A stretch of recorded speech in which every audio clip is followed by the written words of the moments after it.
Olá, meu irmão, minha irmã, a graça e a paz do Senhor Jesus, tudo bem? Eu sou o pastor Cláudio Rosa, aqui do canal que diz a Bíblia. Muito obrigado pela sua participação, por você estar conosco, nos acompanhando aqui no canal que nós temos aí por objetivo trazer o conhecimento da palavra de Deus. Peço a você que dê o seu like, você que ainda não é inscrito, se inscreva no canal e você se inscrevendo, acione o sininho. Quando você aciona aí o sininho, olha só, você estará então apto a receber as notificações de novos vídeos e também das lives que nós estamos realizando. Bem, o nosso assunto hoje, não diferente dos outros, é muito importante. A Bíblia Sagrada, ela é mais importante que a tradição ou a tradição é mais importante que a Bíblia? O catolicismo romano entende que a tradição ela é tão importante quanto a Bíblia, quanto as Escrituras. Será que é assim mesmo que a coisa acontece? Vamos ver o que diz a Bíblia logo depois da vinheta.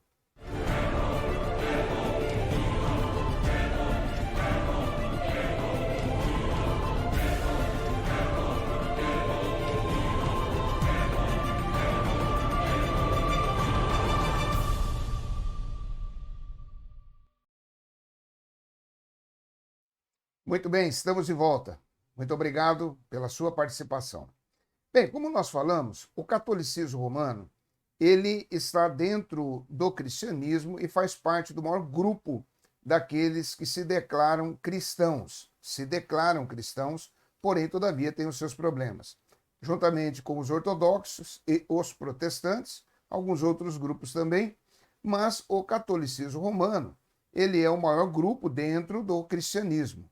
O fato de ser o maior grupo não quer dizer que seja a Igreja de Cristo, obviamente, porque para que se venha caracterizar um grupo religioso se estabelecendo como a Igreja de Cristo, tem que obedecer às regras, tem que obedecer às doutrinas centrais da Palavra de Deus, como nós já explicamos algumas vezes. E aí que está o grande problema, é aí que mora o problema. Porque tanto o catolicismo romano como muitos outros grupos têm essa dificuldade.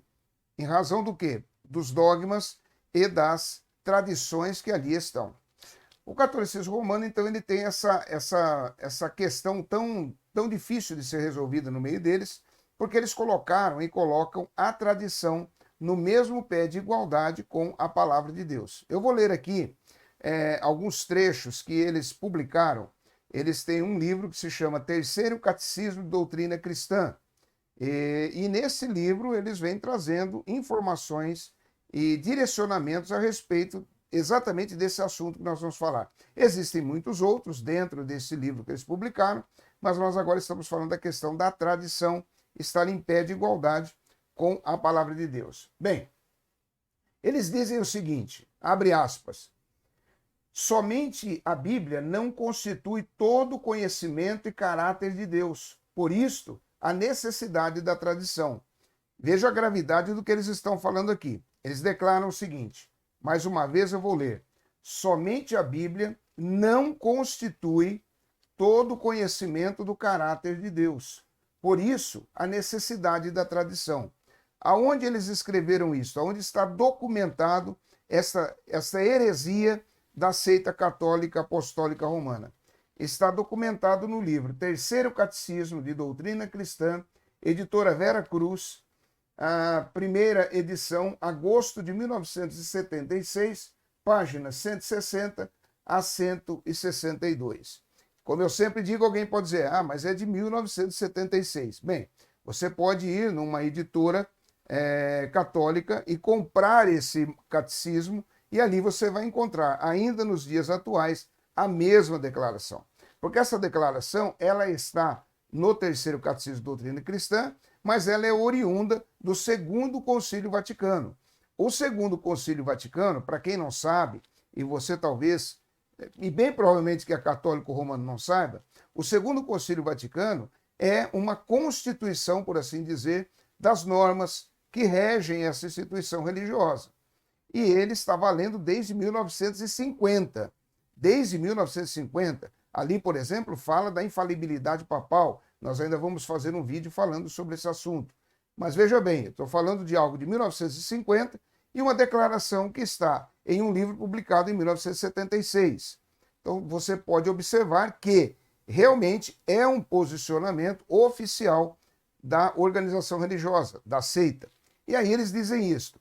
Claro, é um absurdo, porque quando eles dizem que somente a Bíblia não constitui todo o conhecimento do caráter de Deus e é necessária a tradição, existe um erro aqui. Qual é o erro? Primeiro, que a tradição não tem a capacidade de levar ao homem ao conhecimento daquilo que Deus permite o homem conhecer na sua palavra. Existem algumas questões que nós não vamos conhecer realmente, nós não vamos saber. E aí se cumpre Deuteronômio 29, 29, que está escrito: aquilo que é para nós e os nossos filhos está esclarecido, está aberto, nós podemos entender. O que está oculto é para o Senhor nosso Deus. Então todo o conhecimento que eu, você, a igreja, todos os cristãos possam vir a ter da pessoa de Deus está na sua palavra. Fora dali não existe mais nenhum outro conhecimento. É através da revelação da palavra de Deus que nós temos esse conhecimento. Então aqui eles erram quando eles dizem isso. E dentro disso, já não sendo repetitivo, mas dando ênfase ao que eu falei, mesmo a Bíblia Sagrada e mesmo o conhecimento que nós venhamos a ter da palavra, nós nunca teremos a capacidade de conhecer realmente todo o caráter de Deus. E eu digo que nem a eternidade será suficiente para isto. Por quê? Porque se eu partir do pressuposto que na eternidade nós vamos poder conhecer toda a mente de Deus, então Deus deixará de ser Deus. Nós teremos o mesmo conhecimento dele. Não. Um detalhe dentro dessa questão é que toda curiosidade, preste atenção, isso é muito importante, toda curiosidade que nós temos hoje, que nos aguça, que nós queremos saber, as interrogações, né, que existem aí na cabeça a respeito de quem é Deus, porque Deus faz de uma forma e não faz de outra, esta curiosidade, esta ânsia por querer saber estas coisas, com toda certeza, na eternidade muda. A nossa mente será outra, né? Nós teremos um outro entendimento. Então, aquilo que nós formos saber, nós vamos saber naturalmente, sem ter um questionamento interno durante toda a eternidade. Né? Imagine você toda a eternidade com uma interrogação na cabeça, querendo saber algumas coisas que não pertencem a nós sabermos. Então esse sentimento não existirá. Isso nós podemos ter por inferência dos textos bíblicos que falam quem somos nós para questionarmos a Deus. Ainda, eles continuam dizendo o seguinte, vamos ver aqui, deixa eu mostrar algo interessante. Olha só o que eles dizem também nesse mesmo livro, Terceiro Catecismo Doutrina Cristã, eles declaram o seguinte: as verdades de Deus, ou as verdades que Deus revelou, acham-se nas Sagradas Escrituras e na tradição. Então eles dizem que as verdades que Deus revelou, aonde elas estão? Onde nós encontramos essas verdades? Na Bíblia Sagrada e na tradição. Isso é uma característica de movimento sectário, porque, obviamente, as suas práticas litúrgicas, os seus ensinamentos, os seus dogmas, eles dificilmente ou de forma impossível, eles conseguem harmonizar com o que a Bíblia diz. Então, eles têm que ter uma muleta, eles têm que ter uma válvula de escape, eles têm que ter uma forma de encontrar uma saída para justificar as heresias praticadas no grupo. Então, você pega Testemunho de Jeová, tem lá os livros que a Watchtower produz, o Corpo Governante, que eles chamam. Você pega os Adventistas do Sétimo Dia, eles têm lá a Casa Publicadora Brasileira, que produz lá os seus livros com os ensinamentos de Ellen White e outros profetas falsos que existem no grupo. A mesma coisa acontece com os mormons e outros grupos, porque eles entendem que a Bíblia não é o suficiente e o catolicismo não foge disso. Então eles estão dizendo aqui que as verdades que Deus revelou, aonde elas estão? Elas estão nas Sagradas Escrituras, e se eles têm uma prática lá que você não acha nas Sagradas Escrituras, aí vai para a tradição. Declaram ainda também, isso tudo nesse mesmo livro, Terceiro Catecismo Doutrina Cristã. Nós não estamos falando de um pensamento de um pastor ortodoxo, reformado, protestante, que tenha compromisso com a verdade da palavra. Nós estamos falando de um documento produzido pela seita. Eles dizem o seguinte também: a tradição deve ter-se na mesma consideração em que se tem a palavra de Deus, contida nas Sagradas Escrituras. Olha a gravidade do que eles declaram aqui. Você consegue alcançar isto? Eles estão dizendo o seguinte, que a tradição ela tem que estar na mesma consideração, nós devemos levar, nós os católicos, no caso eles estão se dirigindo, obviamente, a quem é católico, dizendo que deve levar em consideração que se tem em relação à palavra de Deus contida nas Escrituras. Então, toda a tradição romanista que existe, para eles, tem o mesmo valor da palavra revelada. Isso é muito grave. E é aí que eles se apoiam. Ou seja, se você chega e diz assim, isso não é bíblico, como vocês justificam isto, eles não vão justificar através da Bíblia, eles vão justificar através da tradição. E aí entra uma série de questões. Por exemplo, uma delas, como nós já temos um vídeo aqui no canal falando sobre a assunção de Maria ao céu em corpo.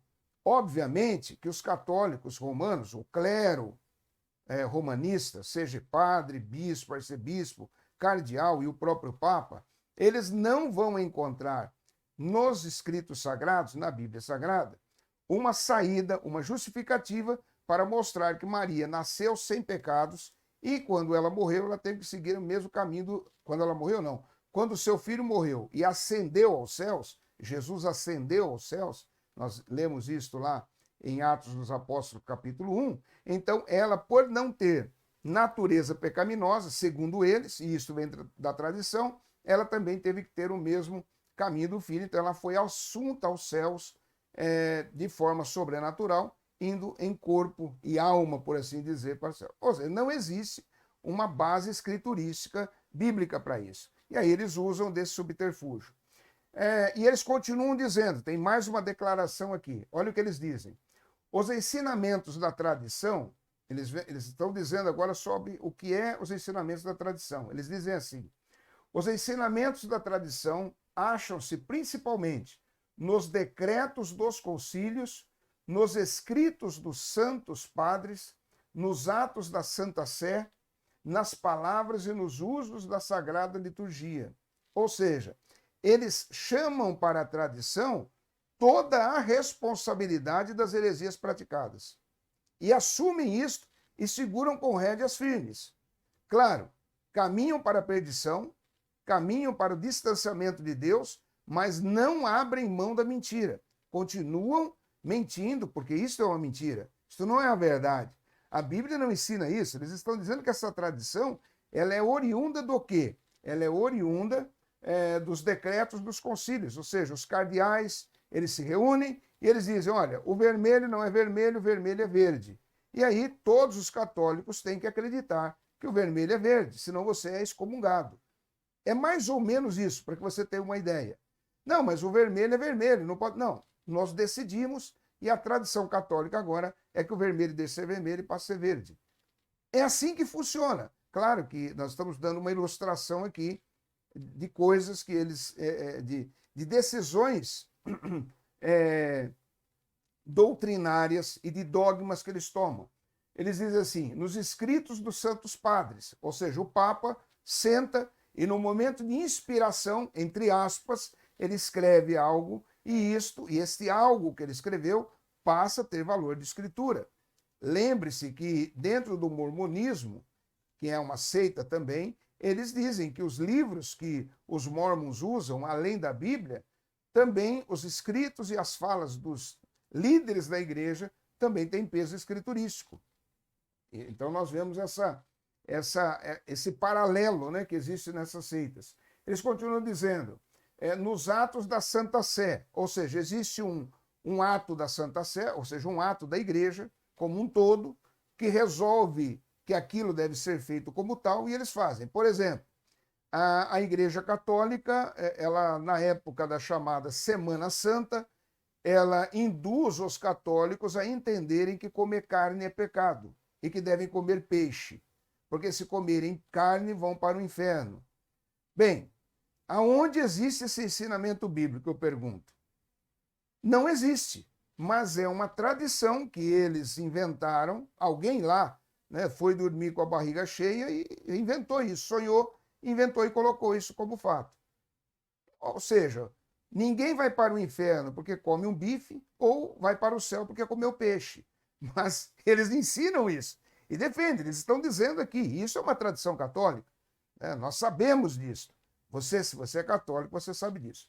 Bem, esses 3 ou 4 pontos aqui que eu coloquei também estão escritos no terceiro Catecismo de Doutrina Católica, ou Cristã, melhor dizendo, editora Vera Cruz, primeira edição, agosto de 1976, também está entre as páginas 160 e 162. Esse é o posicionamento que eles têm.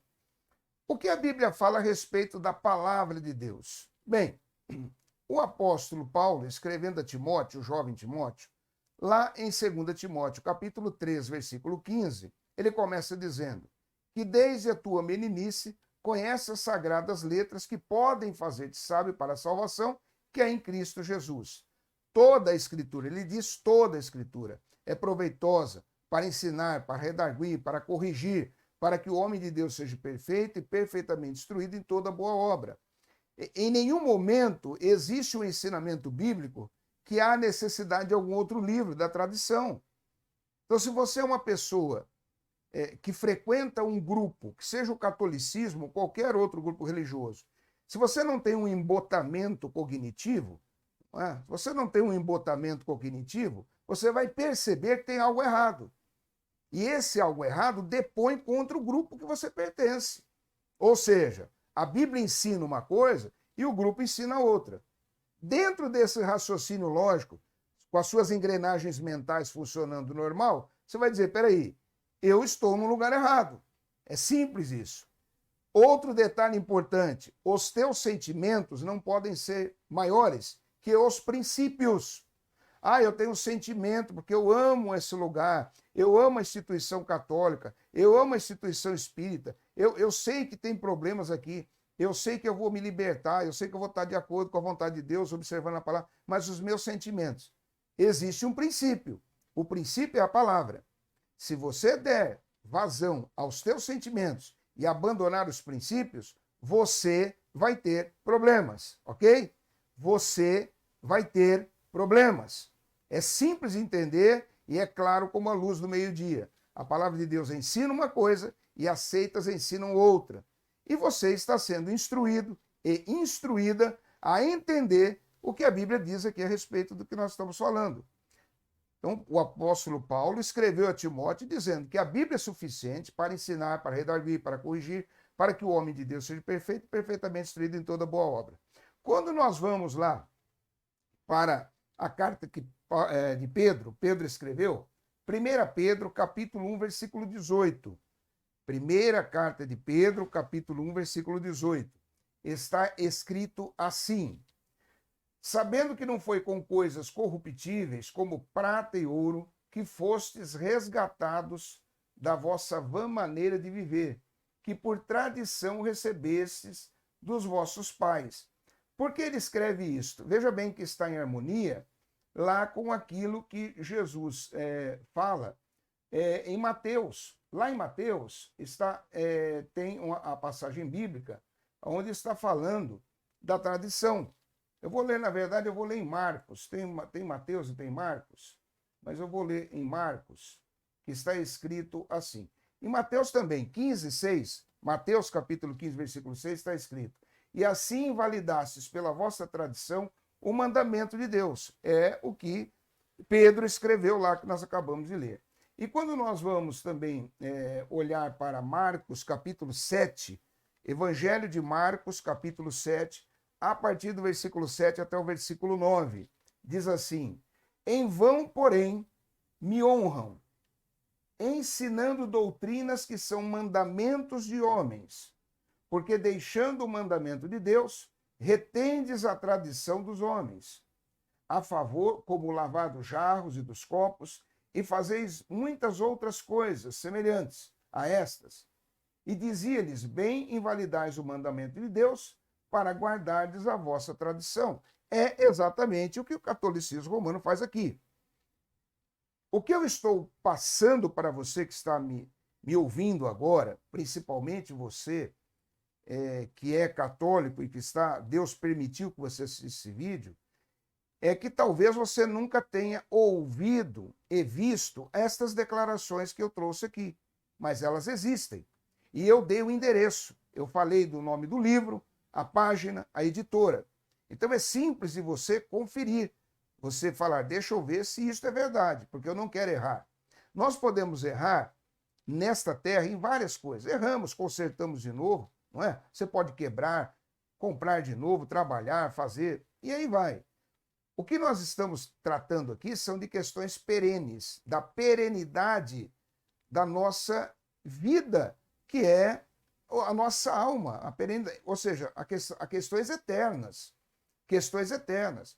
Você não pode deixar que questões eternas sejam tratadas com leviandade, com mentiras que vão levar você ao engano. Mais uma vez, lembre-se, os seus sentimentos não podem ser maiores que os seus princípios, tá bem? Esse é o objetivo que nós estamos aqui. Na continuidade, aí Pedro, então agora, bem, e aí, toda essa questão da tradição, Pedro escreveu, Jesus está falando que, em razão da tradição, invalidam a palavra de Deus, e a palavra de Deus, ela foi escrita como? As pessoas resolveram escrever por escrever, ela tem a assinatura do Espírito Santo? Tem. Primeira carta de Pedro, capítulo 1, primeira carta de Pedro, capítulo 1, no seu versículo de número 20, vamos ler lá? Primeira carta de Pedro, capítulo de número 1, versículo 21. 1 Pedro, capítulo 1, versículo 21, diz assim: porque nunca, jamais, qualquer profecia foi dada por vontade humana. Entretanto, homens santos falaram da parte de Deus, movidos pelo Espírito Santo. Eles não falaram movidos pelo Vaticano, não falaram movidos pela Torre de Vigia, não falaram movidos pela Casa Publicadora Brasileira ou pela sede dos Mormons lá em Salt Lake City. Não. Eles foram movidos, instruídos, inspirados pelo Espírito Santo de Deus. É isto que nós temos que ter. Então, essa instituição romanista, ela entra em rota de colisão com a Bíblia e tenta colocar a tradição em pé de igualdade com a Bíblia. Isto não existe. A palavra de Deus é insuperável, a Bíblia, ela é a palavra de Deus e em todos os seus aspectos. Ela é uma fonte de vida, de direção e prática de vida e fé para cada um de nós. Amém? Deus abençoe a sua vida. Muito obrigado por estar conosco, muito obrigado pela sua participação. Isso é muito importante, você estar aqui conosco. Eu quero pedir a você que nos ajude dando o seu like. Quando você dá o like, o gostei, né, o positivo, então a plataforma ela entende que esse trabalho é importante para a comunidade. Concomitante a isso, se você não é inscrito no canal, olha só, se você não é inscrito no canal, se inscreva no canal, tá bem? É só você ir ali no inscrito, se inscrever, vai aparecer o sininho e aí você vai e dá um toque em cima do sininho. O sininho vai tocar e quando ele tocar é que você será então notificado de todas as lives e novos vídeos que tem. Quer nos ajudar também? Nós temos aqui o Pix, olha só, tá bem? Um Pix aqui que você pode estar nos ajudando para que nós possamos aqui ainda deixar o canal com uns equipamentos melhores e ter uma produção melhor. Tá bem? Eu quero então agradecer a sua participação. Fique conosco. Muito obrigado e até o próximo vídeo, em nome de Jesus. Fique na paz.